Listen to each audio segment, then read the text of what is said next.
This is Taylor Acorn, and you're listening to the All Punked Up podcast.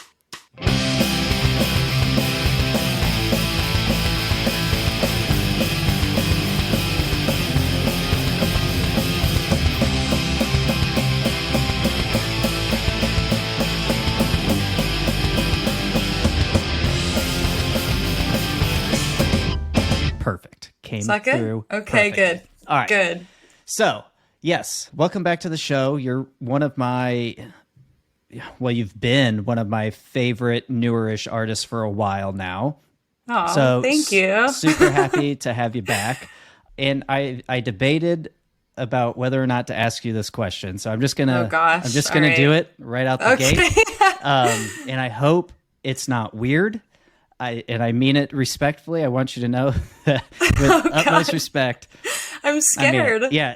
Don't be. But I'm going to share my screen real quick because I think it's going to have to, I think it'll help. Oh, gosh. I'm this nervous. one here. So this image, you and Cassadee Pope, you guys are friends. You guys you posted on Instagram a photo of you guys together. You're promoting your song Coma or whatever. You guys look awesome. Thank you. So what I wanted to bring up was if we zoom in here. Oh my God. Those abs. No. Those are. Oh my gosh. Ooh. Those look really good. Okay. So thank you. Respectfully, they look really good. So, and I felt like I could bring this up because we did ask fans and whatnot to, submit your questions. And there actually were a couple people who were like, one person was like, "Do you lift, bro?" And then another person, I think, said they just wanted to know what your workout routine is. So we're just going to start right there because, so I'm going to stop sharing that now. That's hilarious. Oh my gosh. So I do want to bring it up too, because one, I saw that picture. I'm like, oh, that's cool. And then I'm like, oh, look at those things. And, and I want to bring it up too, because I myself have started like taking, working out seriously since like February or March. And I've been really consistent. I've been really proud of myself. I have been working on my abs. I just want to have, I just kind of want to be tight, and I don't need to be ripped, but I just want to be toned, And as I've gotten older, I'm a skinny guy. So I fat is not necessarily my problem, but I do have a little tiny like lower ab issue to where there's just fat there. And I'm like, I don't like it and I want to get rid of it. And I've been working really hard, Taylor, for like, since March. What is it? It's September now. So September's the 9th month. So let's do some math. So about 7 months, 6 to 7 months going hard. I Peloton, I do ab workouts, all the stuff. And my wife says that she sees a difference. I don't. But anyways, I want to know, what's your secret? Your fans want to know what the secret is. Is it diet? Do you work out a lot? I do.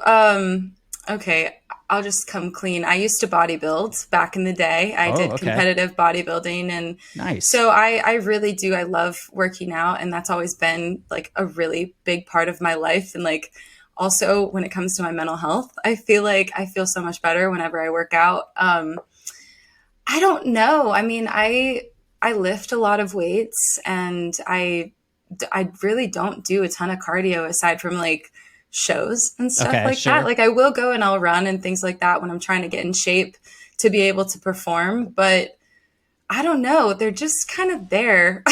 They're just kind of there. How unfortunate. But so I'm wondering if I just need to start lifting weights, even though that doesn't make sense to me. You would think cardio would shred pounds. And I know, and what I've heard is you can't pinpoint, fat when you're working out. It just, you have to basically work out everything, and it just kind of, it all just dissipates from there. But what's your diet like? I bet your diet's got to be good then. We're going to narrow this down. We're going to find out why the abs are the way they are. So when I'm home, I try to have like a pretty decent diet. Obviously, like I don't restrict myself from anything. Like if I want candy or something, which is like my downfall, like candy and energy drinks, probably the two worst things that you can have when you're like on a diet. But, I try to stay like pretty consistent with that, like just making sure I'm getting in protein and trying to eat clean during the week, and then I'll Gotcha. kind of indulge like here and there every Okay. once in a while. But I will say muscle burns fat. So like when you're trying to build muscle, it burns fat faster than like doing cardio. Okay. Because I guess like when you go to do cardio, your body kind of goes, I could very well be wrong. And if somebody is listening to this and they're like a fitness guru, I'm sorry. This is just kind of what I found from experience. But your body tends to store fat a little bit more than it would if you were like consistently lifting. But I don't know. Yeah, I love fitness and I love working out. I don't really have like a strict program that I follow. Just try to stay healthy. Okay. So Yeah. work out, eat candy, and we should be Yeah. good. Yeah. Okay. All right. You guys heard it here first. So how do you stay accountable on tour though, if you're trying to eat healthy? That's got to be tough, right? That's really tough. It was really, really tough when we were in a van. Now we've been doing like an RV or something a little bit bigger because like from the very first tour, I'm sure when I first talked to you, our team has grown a little bit, but it's a little bit easier because I can like go to the grocery store and I can store things in like a fridge. And that's nice. so I can make sandwiches or salads and stuff like that, which makes that aspect of like eating on tour really nice. But I mean, I have a really hard time eating on tour just in general. I feel like if I eat before I perform, I feel just like, like kind of sluggish like, or... yeah, a little bit. It's kind of like the feeling you'd get before you go and you play like a soccer game or like you go run in a track meet. I feel kind of bogged down. And so I think I find myself eating a little bit less, which probably isn't the best thing for me, but definitely since we've, been able to travel and in bigger vehicles and stuff like that, I've been able to take care of myself a little bit better than I would. Yeah. I guess as long as you have a stocked fridge, it keeps you from the drive-through. At McDonald's and whatnot. So yeah. And we stop at Planet Fitnesses like every night. We'll usually stay overnight at a Planet Fitness in the parking lot. And so that's really nice because I can like wake up and I can go work out and we can, shower, use the massage chairs, all that good stuff. So it makes it nice. Yeah. Planet Fitness is not sponsoring this video, but no. I guess we should probably talk about music because that's why you came on here. We're 9 minutes in and we've talked about fitness, but thank you for that though. So of course. Okay. So let's talk some music. So you've been blowing up lately, I would say, since you last came on about a year ago. I'm not sure. I can't remember where you were at monthly listener wise then, but right now I checked today and you were at 1.2 million monthly listeners on Spotify. You got to figure it's got to be at least the same, close to the same on Apple Music. So from the outside looking in, I feel like, from what I see, it looks like you're on this rise and you're all over my feed. You've been releasing music like crazy. Do you feel the same sort of rise that seems to be happening for you that I'm seeing? I do. I do. But at the same time, it's like, I think you and I talked about this before. I feel I'm like such a normal person when I'm at home. And so a lot of the times I like to disassociate myself from social media and stuff every now and again, just because it's a little bit healthier for me than like staying online and like watching all of the numbers and everything and looking at all the comments. And so, but it's been really cool because especially like when we go and we play shows, there's a lot of people that'll come up to me and be like, man, I've listened to your music now and I love it. And we get to connect in that way, which is really cool. And it's just kind of on a different level than it was first starting out. And I feel like I've built like a really great fan base and I don't know, it's been really, really nice. Yeah. So I don't know. I wouldn't necessarily say that I feel like I'm like on this huge incline, but I do see that there are some changes in like, Yeah. For whatever reason, it seems like you've been releasing songs more consistently as of late. And I know you're leading up to that new EP that's coming out, which we'll talk about here in a minute. Yeah. But it seems like you've got just a little bit more momentum right now. And hopefully with this new EP, that's just going to kind of just keep pushing you. Yeah. Yeah. And most recently, you released your single, Coma. The most recent version is with Cassadee Pope. I wanted to ask, because we had Cassadee on, it was like maybe a month ago, and she's super awesome. She's the best. She's really, really cool. Like, so cool. Like, I was talking to John, my co-host, afterwards. I was like, she could definitely fit in with our like friend group, and like she got our humor, which is just ridiculous. And so it was just fun that we could just kind of be ourselves. And anyways, since she's been in the game for a long time, and she's been through the ringer, I'd say, because she was successful in her country career, and you of course have had your countryside. Can you talk about how Coma came to be, how you guys got this co-write together, and maybe how you and Cassadee connected and became friends in the first place? Oh my gosh. I mean, I'm like such a huge fan of her. I've been a fan since the Hey Monday days. 6 months was like one of the first songs I learned on guitar, if not the first one I learned on guitar. So I was like, wild. Obviously when I got to meet her, I was really excited. And like you said, she's just like an amazing person, just so easy to be around and so funny and so fun. And her and I definitely, when we're together, we're like same energy vibes. That's awesome. That's awesome. But we actually got connected. So it was probably, oh my gosh, I want to say maybe like 3 or so years ago. When, I was kind of making my way out of country music, and, I think she was kind of starting to do a little bit of both, where it was like that mix of country and pop punk. And I was doing the covers, and I did a Blink-182 cover, and is that the first date one?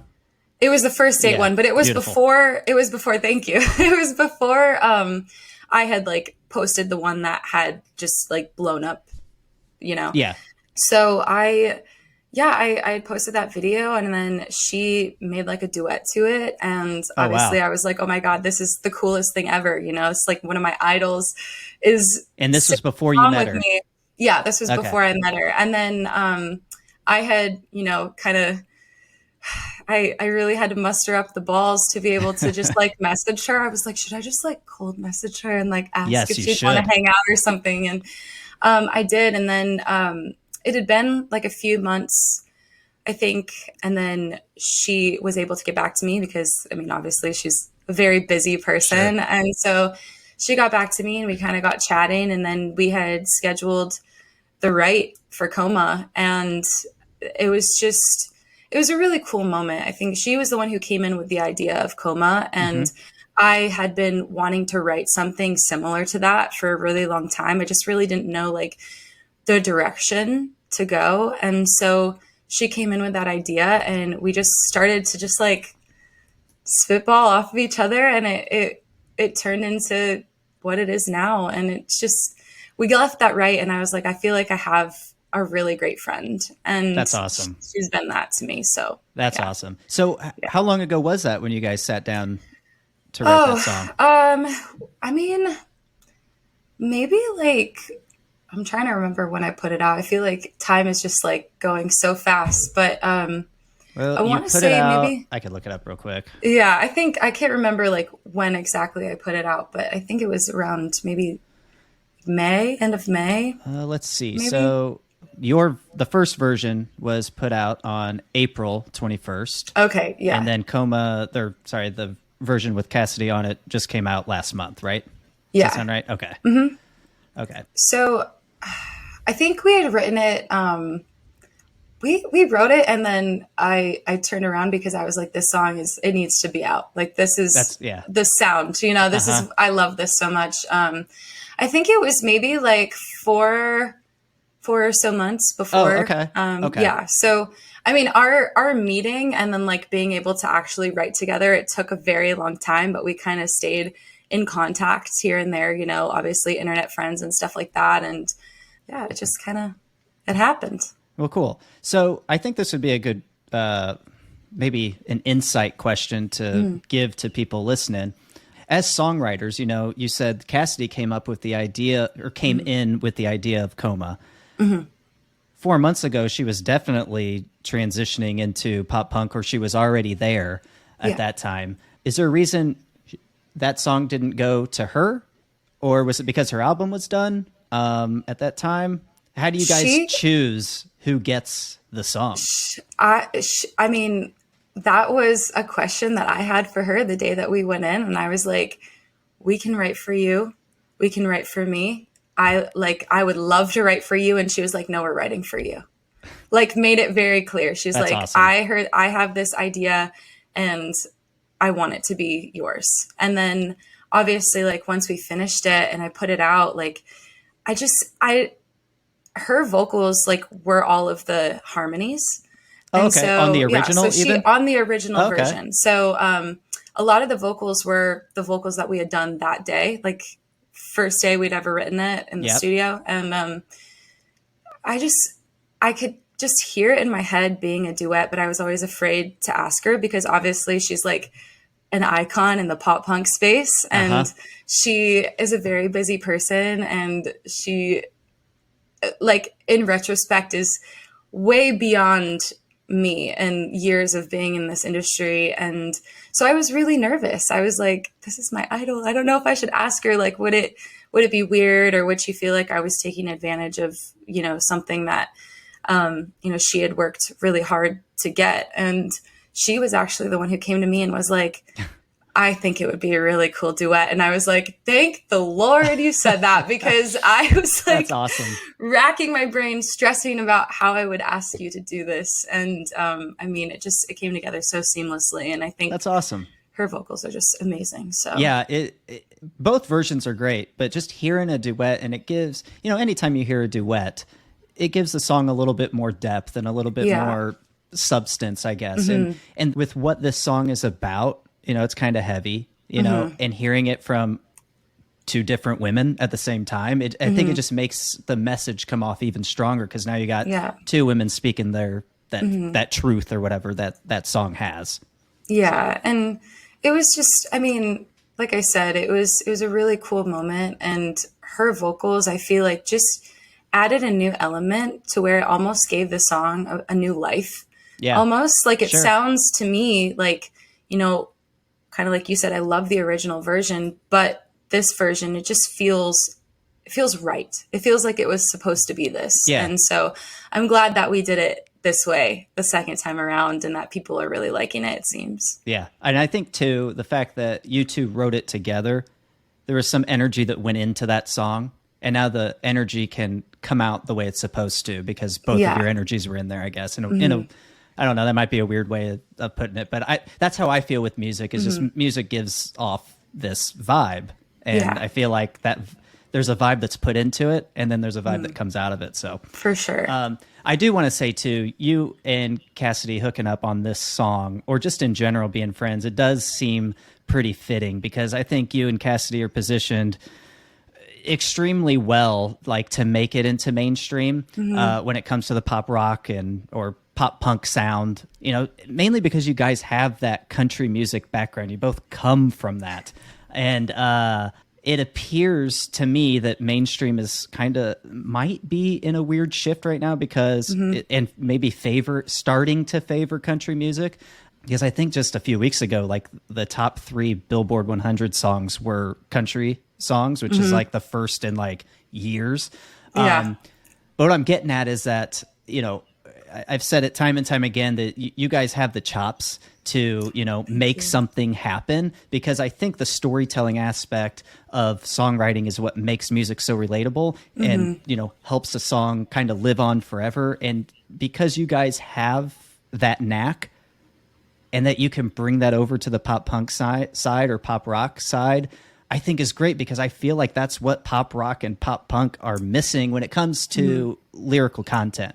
It's that storytelling, and it's easier said than done. And I know we talked about this last time you were on, but the storytelling aspect of country music is just amazing to me. And again, I think that's just why it's so relatable. And I think that's what can help pop punk, is if we get more of that storytelling. So for sure. So you're getting ready to release your 8-song EP titled Certified Depressant, off of the title track, named after the title track. It comes out September 22nd. Is that right? Yes. Okay. Yep. All right. Is this your first EP since you were in country, or Yeah. it is? Okay. So it's Yep. been a minute. It's been like 7 years. That's a long time. It's a long time. And how many singles have you released since then? Oh my There's gosh. gotta be a shit ton. There's a few. And then I had released that EP of like the cover songs and stuff. Right, I think yes, I had thrown right. like one original on there. But lots of singles since then. I just feel like, any time that I was like, oh, maybe I should put out a project, it just never felt right. And now it does. Sure. I feel like I'm finally, one, making the music that I've always wanted to make. I'm two, in a much better place than I had been, the last few years. And I, feel like I've really found my sound and like what I want to say and who I want to be in this genre of music. And so I think it's time. 7 years is a long time, but it's time. Not only that, though, you've been releasing single after single after single since that time. So it's definitely time to put a collective thing together. So I have listened to the EP. It is Taylor Acorn through and through. And I think you are right. You definitely have found your sound. Like you've found it. You've honed in on it. There are no stinkers on this EP either. So that's what's really cool. It's it really is an easy listen. And it's only 8 songs. By the time you hit the last song, I'm ready to hit replay. Like, and I'm not just saying that. It really is really good. I'm going to say right now it's going to be on my end of the year top EPs list. Like, I'm definitely going to be recommending it. So thank you. I know your fans are going to love it. So thank you. It does include 4 previously released songs, and we're going to get 4 new ones. I want to say, of the 8 that are on here, my favorite song is Famous Last Words. And I think, were you teasing that today? I was, yeah. Okay. All right. So I'm glad that you're teasing that one, because that one, there's just something about it.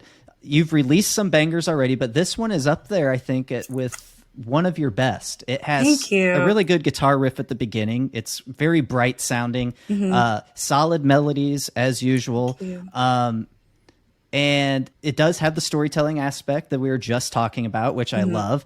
But my absolute favorite part of this that stands out to me is the starting line callback in this song, the Best of Me, the Best of Me song. So you saying, he turns the music down and she whispered, which is very close to the lyric in The Best of Me.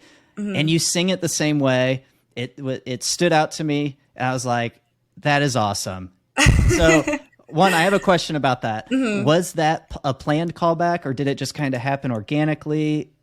Or what happened? How did that get in there?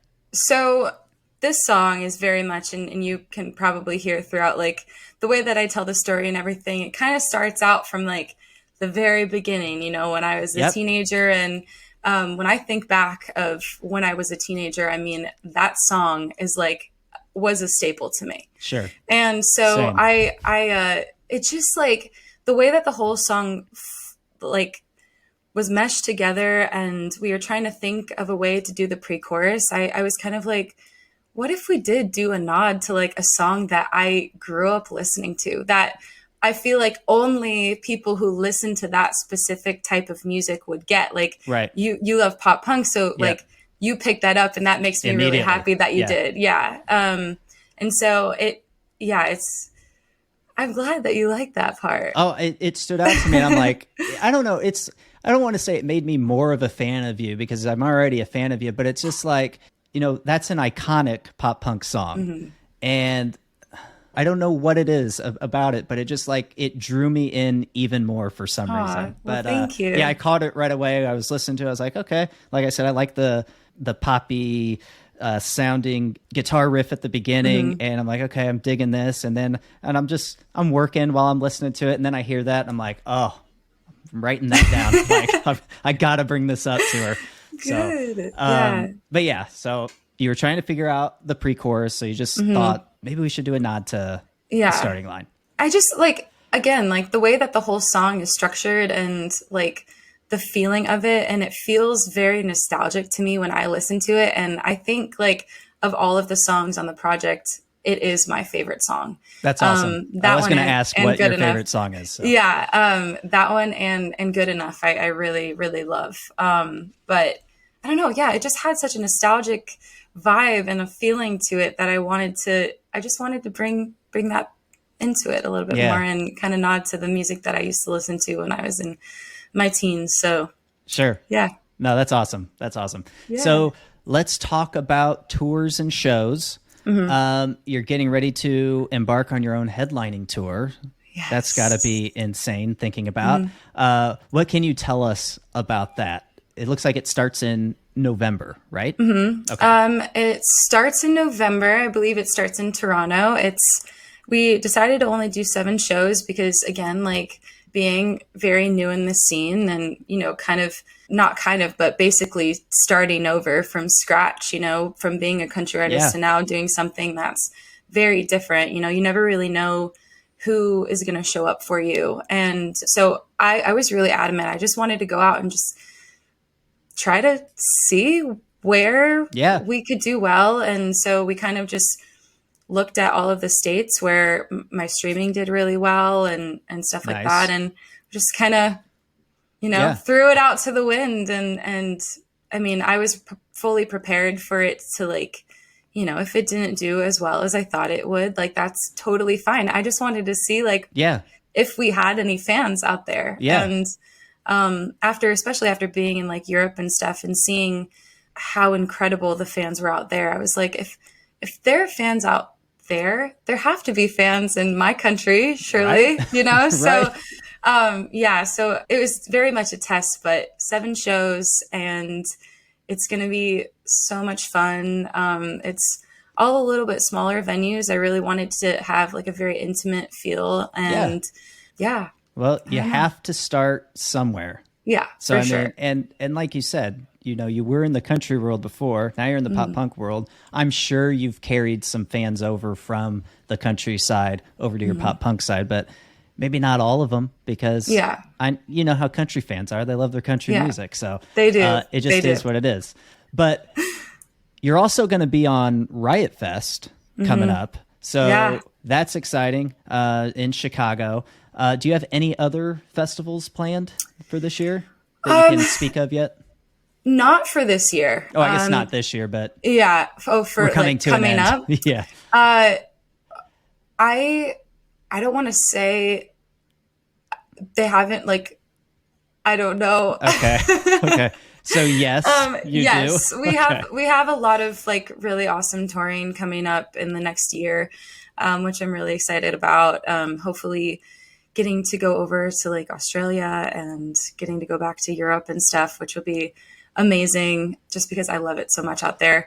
But yeah, very, very exciting 2024, I think. Awesome. Awesome. Yeah. And I know there were some fans that were asking about European tour dates, so they'll be happy to hear that. Yeah. Okay. One other thing, because it came up last time we were talking, and there are a few artists out there who have been, solo for a long time that I just can't believe are unsigned. One band, 408, who you're familiar with, you did that song, is it Backfired? Backfired, yeah. Okay. So you guys did that song together.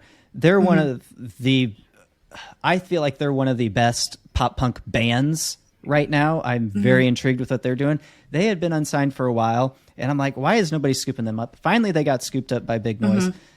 You're still solo, right? I am, yeah. So you're one. Charlotte Sands is one. There's so many artists that have been around doing their thing for a minute, not scooped up yet. So my question is, and I know you said last time, I'm pretty sure you said last time that you had some interest, or there was some interest, maybe conversations happening behind the scenes. Yeah. Obviously, nothing's come of those. So my question is, are you unsigned by design, or are you still keeping your doors open, I guess? I mean, for right now, and I've always kind of felt this way, and I just love having the creative freedom to be able to, one, put out the music that I want to put out, be able to work with the people that I want to work with. I feel like that is such an important thing to me, having a community of people who really, really believe in what I'm doing and want to be a part of it. And it's not that I'm anti-label by any means. Sure. Like if there was something that came along and it just felt right, I would, probably be 110% in. But for right now, I mean, it's just been so fun to be able to like go tour Europe and put out a record and do all of these things and say like, I did that. You know what I mean? It wasn't, the money from a label or, from outside sources. Like it was earned. I feel like I'm earning it. And so I don't know if that's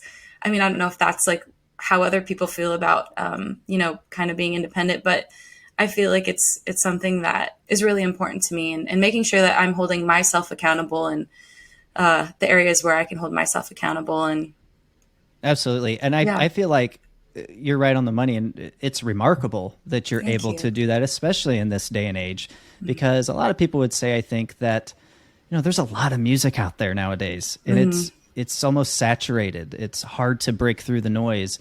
And even like being on a label, they're only going to do so much for you anyway. So for you to be able to do what you're doing on your own, like I said, it's remarkable. I mean, 1.2 million streams on your own. You got a killer fan base clearly, and you have a good team behind you.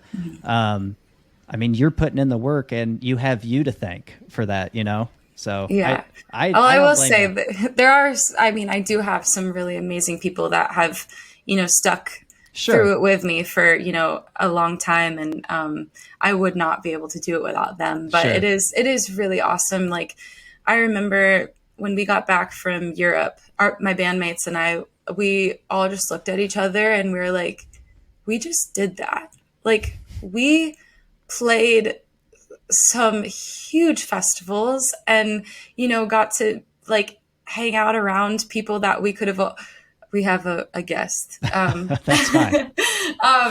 But, we got to, be around people that we admire so much and, live in the same space. And it feels so surreal. And so like coming home and being like, we did that. It's just such an amazing feeling. Yeah. And I feel like, it's something that I'm going to look back on, 10, 15, 16 years from now and be like that, and I can hang my hat on that. Also, the experience that you're getting by doing it on your own too is gotta be unmatched to anything else, because now the next time you do it, it's going to be better because you're going to have learned. I'm sure you've made mistakes along the way. Everybody does, especially when you're trying to figure it out. So it's only going to get more fine tuned and maybe when a big label comes by to scoop you up and everything sounds good, you're going to have enough experience under your belt. You're going to know what to expect and you're going to be ready for it. Yeah. And that was like the biggest thing too, is experience. I don't want to jump into anything and not have any knowledge of what I'm doing. I want to experience the hardships. My van literally broke down 3 times this last tour. And if I wouldn't have experienced that, I don't think that moving forward, I would know how to handle a situation like that. And it just like the camaraderie my team has and just how hard everybody works and how much they want to be a part of it. It's really, really cool. Absolutely. So yeah. Awesome. It's fun time. All right. So we've got the EP coming out on September 22nd. Everybody be on the lookout for that. It looks like Famous Last Words is going to be the next single or maybe. So I wanted it to be, but we chose Everything Sucks. Okay. And I love that song too. We chose that because Famous Last Words was written after we had already finished the EP. Got you. And so when we finished that song, I was like, there's no way I'm not putting this on there. It fits so perfectly with everything. And I feel like it just capped it off. So I would have loved for it to be that, but when you already put historically speaking, when it comes to hit songs and songs that really hit the fans well, it's always that last minute song that makes an EP or an album. So just saying. So let's see. We'll see. I mean, if that song is the one that people gravitate towards, I I'll be really happy I because think it's I gonna love be. that song. I I think love it's it. gonna be. In fact, I know it's gonna be. Thank you. Prove me wrong, everybody. Okay, let's get to some fan questions. We had For a sure. number of fan questions. A lot of them were probably answered throughout this. So let me go through here real quick. Okay, I'm gonna Here's turn the I'm yeah, gonna go turn ahead. the light on quick because I was using like natural light and now it's just getting No, it's just getting dark. gradually darker and I only see darker. your eyes. What's Yeah. People are gonna be like, "What is this girl, a vampire or something? Like sitting in the dark by herself?" okay? So, what band do you dream to tour with? Oh my gosh. Now, I don't know if that's new band, old band, deceased band. Answer it how you will. I Oh my gosh, I feel like I have several. I would love to tour with Paramore. I think that that Ooh, would be so fun. And mm-hmm. obviously, I'm like Haley Williams has been such a huge inspiration of mine for a very long time. The band Paris, I think, would be really dope. I love Yep, Lynn Gunn. I think she's awesome also. And I really love like female fronted bands. So yep, I think, being on a bill with another like strong female yeah. presence would be really cool. You know who I think you'd be if we're talking female fronted? Pale Waves. Yeah, that's another one that I've thought about. I was like, that they would be really, really dope. Especially if And you're going overseas. I mean, they'd be perfect. yeah, for sure. And I like Against the Current, I think is really cool. Oh, And yes. yeah, so there's so many. I mean, honestly, I'll take anything that I can get. But if I got Yeah, right. Paramore, I'd probably like die right on the Yeah. spot. And I'm done. Yeah. Okay, so there's a question about Back to Europe. We already know that. What are some dream collabs that you would love to have happen? Oh my gosh. Oh, these are always so hard. I think one that I always say because I'm like such a fan of her is Charlotte Sands. I would Uh love. huh. I think that would be so cool.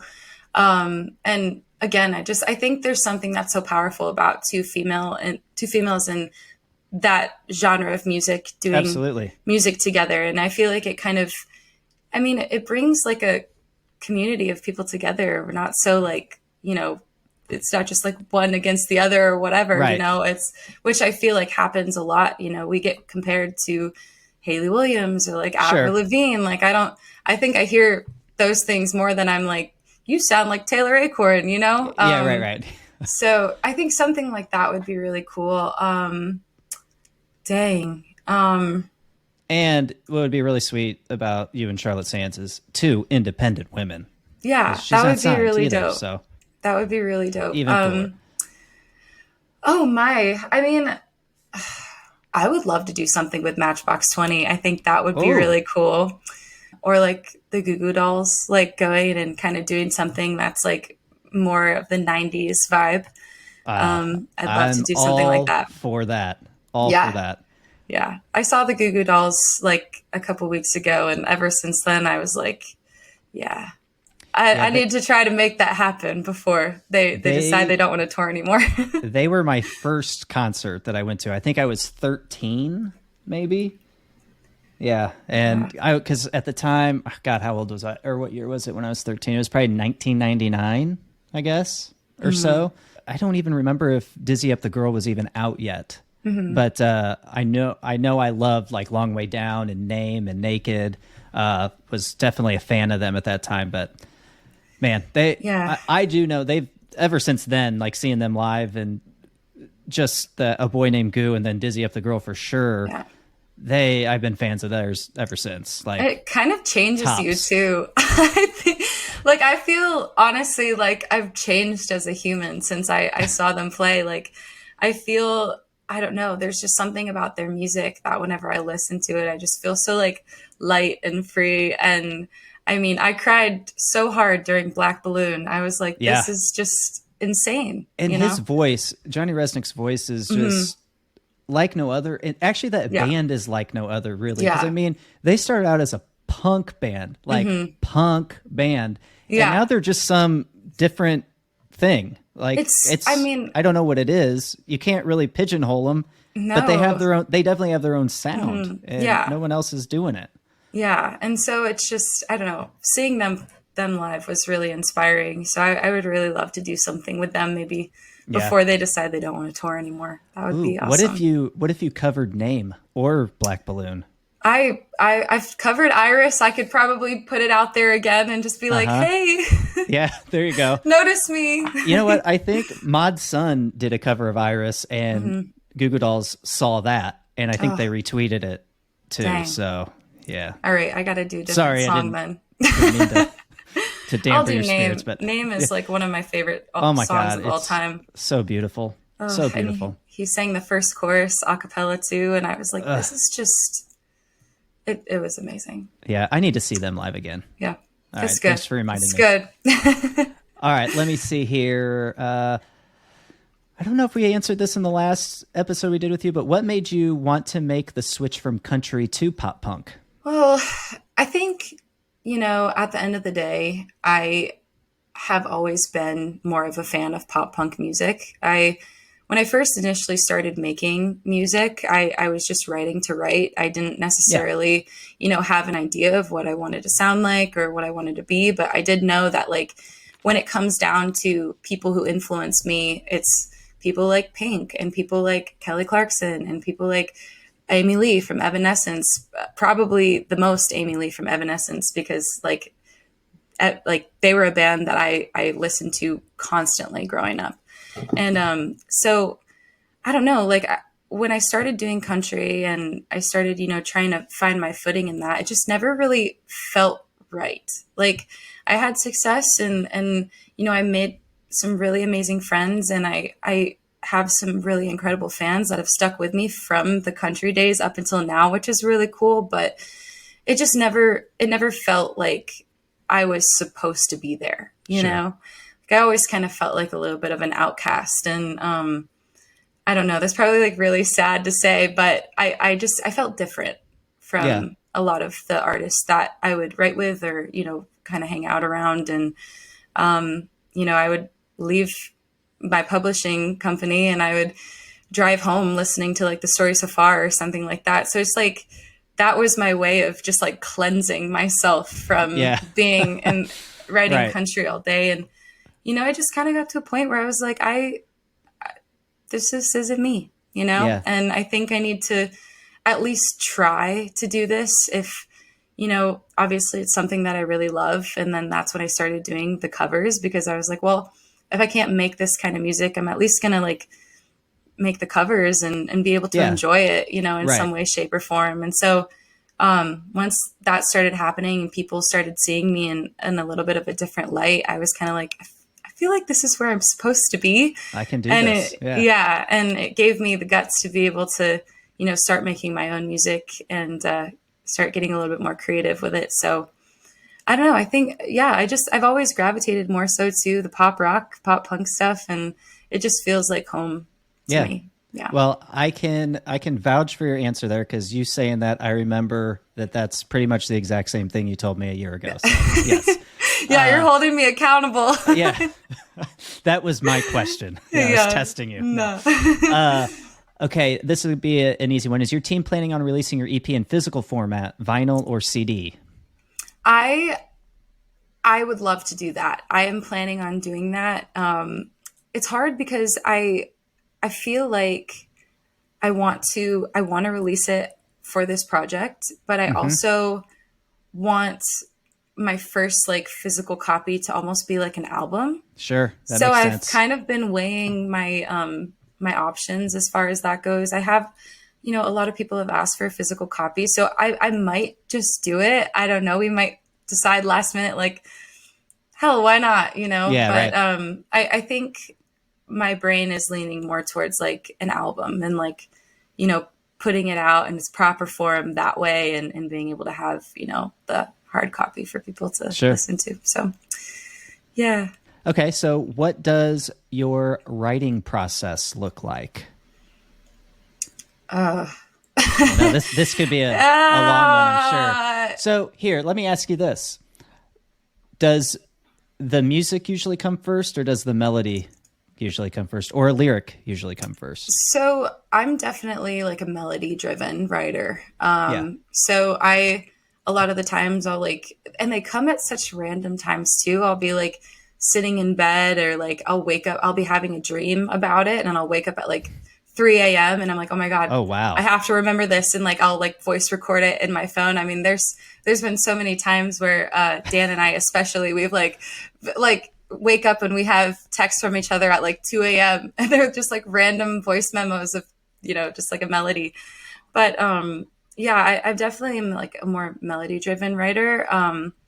And I love lyrics too, but I am very like drawn to the sound and like the sonics of the music, and the production of the music. And so that's kind of, I think, Yep. where my strong suit is. But I So don't know. would you say that when you have the melody, you know how that rhythm or cadence goes, then do you fill that in with the lyrics first? Because you can kind of, based on how a word goes or how the cadence Yeah. of that word, do you just kind of fill in that melody and then the music comes? Or does the Yeah. music come after the melody and then you fill in I think afterwards?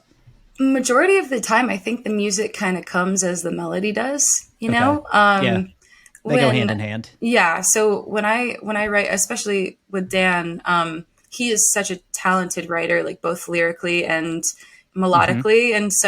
And he's an amazing producer. So he is like so quick, and he can kind of see my vision instantly, and we kind of bounce ideas off of each other. And I don't know. I feel like a lot of the times they just kind of go hand in hand. Yeah. But I will say, like, when I'm by myself, which is something that I've been trying to do a lot more of, is like writing solo again. I feel like I kind of stepped away from that for a while, and I feel like I didn't necessarily lose my ability to do it, but I definitely wanted to like get back to that again. Yeah. So I've been, just like playing little riffs and stuff on the guitar, and like trying to come up with little melodies that way. But I prefer like music and melody to kind of be, aligned Yeah, and right. That kind of be makes the that same. makes total Yeah. sense to me. So, tips for pursuing a creative career in music. I think you are a good person to ask since you're staying independent at the moment, or have been independent for so long, I guess I should say. First tip, save your money. Yes. Save your money, because music is, as much as I love it, it's very expensive, especially like doing it at a quality that, you want. It does get a little bit pricey. So definitely save money and work hard. I mean, there's so many people in the music industry, it seems, but, and also too, just like when you write, be honest and speak from the heart. And I feel like that's what connects most with fans. And oh my gosh, there's so many things. Yeah, but mostly just like put time in, and make it a priority if it's something that you really, really want to do, and it's something that you really, really love. I mean, chase your dreams. Yeah, absolutely. You only get one life, so just Yeah. do what it is that you're wanting to do. And I Yeah. would say too, depending on what it is, like if you're wanting to be a songwriter or whatever, start writing. Just Yeah. begin doing it. Your Yeah. songs will suck at first. They really, truly will, but they will get better as you learn what to do and what works and that For sort sure. of thing. So, Yeah. yeah, I've written so many bad songs in my lifetime. So I'm sure because I mean, you don't just start out being good. You know, yeah. it just No. just just trust Taylor on this one. Okay, so the last one, and I feel like this is a good one to kind of end on. It's not even a question. It says, "No question. I wanted to say that your music has helped me more than I can say." So I guess I do have a question. How does that make you feel? Because there's not just one person that feels that way. Not Yeah. with 1.2 million monthly listeners. They're listening for a reason, And you do speak a lot of truth. There's a lot of hurt in some of those songs and a lot of pain. So how does that make you feel when somebody says that they get so much out of your music, more than you'll ever know? I feel like it's so hard to really be able to wrap, my thoughts around how I feel about that. It's because a lot of the times, when I am writing, I'm writing from my own personal experience. It's like my diary. Yeah. And a lot of the times I write because I feel alone in what I'm going through. and being able to put it on paper and to be able to put it out kind of alleviates that for me. It's like therapy. And so when somebody comes to me and they say something like that, it's just, it makes me feel like I'm doing what I'm supposed to be doing. You know what I mean? And Right, yeah. I love people and I love connecting with people, and I am such an emotional person too. So to be able to connect with somebody on an emotional level like that, it just makes me feel so good. And it makes me feel like I'm doing what I'm supposed to be doing. And that's helping people get through the hard shit. You know what I Yep. mean?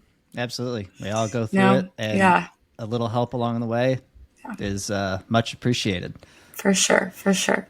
So, well, Taylor, that's an amazing answer. And I think Thank that you. this is a good place to kind of land this thing. Is there anything that maybe we didn't talk about? I know we talked about a lot that we didn't talk about that you want to mention, or maybe if not, share the things where we can follow you and all that good stuff. Yeah, I feel like we've covered so many bases So today. many bases. We really did. I mean, workouts, music.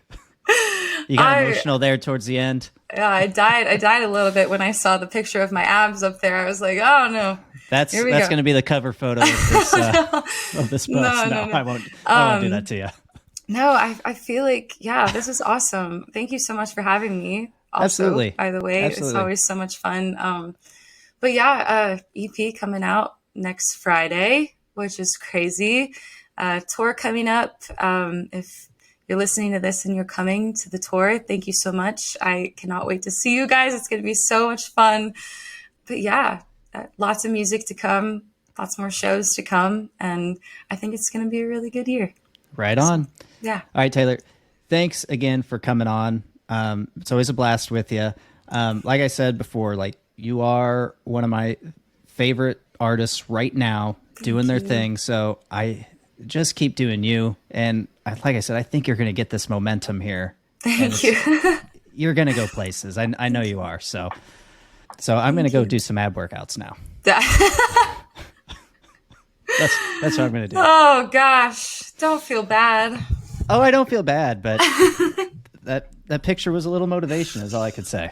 Ay. All right. Well, that's good. See, I'm doing what I'm supposed to be doing. You're doing what you're supposed to be doing. You're inspiring people, and you're helping people through the hard shit. Yeah.